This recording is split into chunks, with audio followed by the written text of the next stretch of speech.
Hi, Doc. Vaccination day.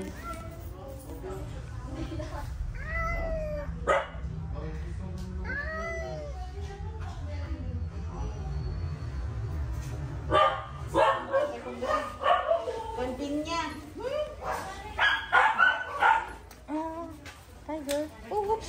Tatakot siya doon sa aso. Ngayon, no? 3 Sana mag-work pa yung 3.6. Ay, okay. He gain weight. Kasi yan ang hinihingi.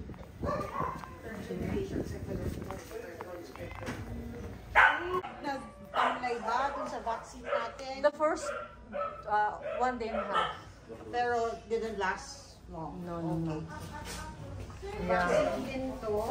Vaccine and deworming. And then, ano na, yung annual na yung booster niya, di ba? Rabies and Okay. Naku, huwag kang tatakbo. dalawang tusok tayo. Yeah. Oo, sige. Rabies, no? Rabies po. Akala ko na ano na siya no. Hindi pa po. Hindi pa? Kasi first time niya, kasi worry ko nga magtatamlay. So at least this time around, kilala na ng body niya yung vaccine na to. Yes, oo. So ang new part is yung rabies. So alright. magkakaroon ng any Yeah. actions na Ano, deworming muna or injection muna? Ano naman, ano yan? Okay. Prepare ko lang yung dewormer. Half tablet eh. Ito naman yung katawan niya. Ganda ng kulay mo sa ulo. Tama. Okay. Wait. Bait, no? NR siya.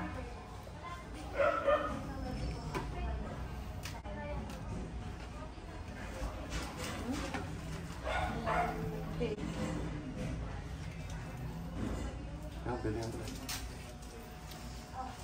Ano yan? Okay. Same lang to nung last time. Ay, nag-react yung skin niya. May bukod? Nag-react yata kailangan ito i-massage. That's what I fear about yung Vaccine, yeah. Kasi prone sila sa... Yeah, injection sites are coma. Yun na nga. Madalang siya, pero Diyos ko, huwag ka naman isa sa mga madalang bebe. Si Tiger nagganon. I had to do warm compress for several days. Si Ficos.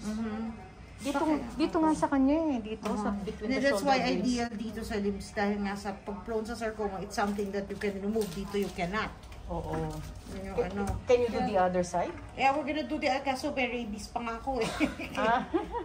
Kaya naghahanap ako ng site. Hi! Pa-warm compress to ma'am and massage, no? Oo, sige. Na-feel nyo rin But, to? well, the thing with Tiger, nung nilabas ko when I released him from the crate, he hid. Oh. He would only come out when it's time for eating. Oh. Kaya nga, I wasn't able to cure his ear mites regularly, but I hope wala na. Dito muna. Sa likod na lang yung rabies. Sige. That's the vaccine. The 4-in-1. The 4-in-1 vaccine. Okay. Yes.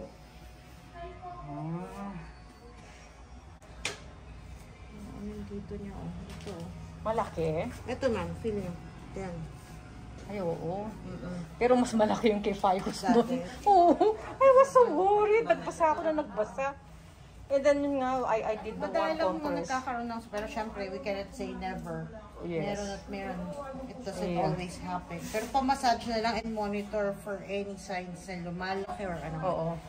Yung kay Ficus was for several days malaki and then it started shrinking. Naghahanap ako, baby, ha? So, minsan inflammation lang reaction from the vaccine. But so, that is small compared to what Ficus had. Kaya yung takot Yeah. ko, grabe. Hindi ko na sila kung magbabakuna. Babe, dito tayo bandaneng. Lahat na lang. Sana marunong na ako yung sa buntot. Meron sa buntot. Bagong ano sa cats, ma'am, sa buntot eh. Yeah.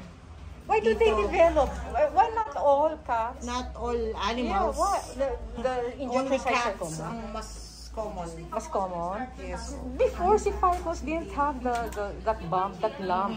Pero wala na ngayon. Wala na ngayon. So it's just a vaccination reaction, not a sarcoma. I If it's a sarcoma, it's gonna grow big. Yeah, and it's cancer. You have to be Yes. surgery on, di ba? Yes po. Pero that's the common thing that the term that I saw in So, the internet. yes. Okay, so we're So, done. pa-monitor yung portions, no? Dahil apparently reactive siya sa Oo. sa vaccine. Anyway, next year pa yung susunod eh. Yes No? po.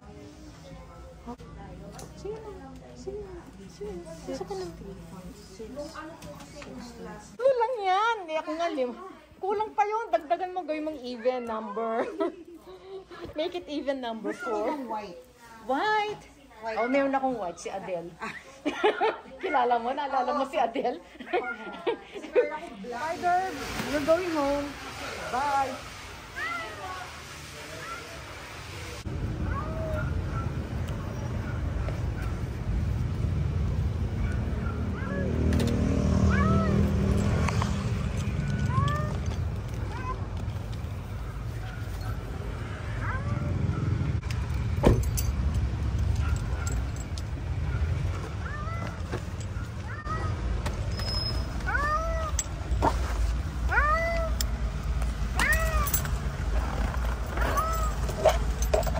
We're going home, Tiger.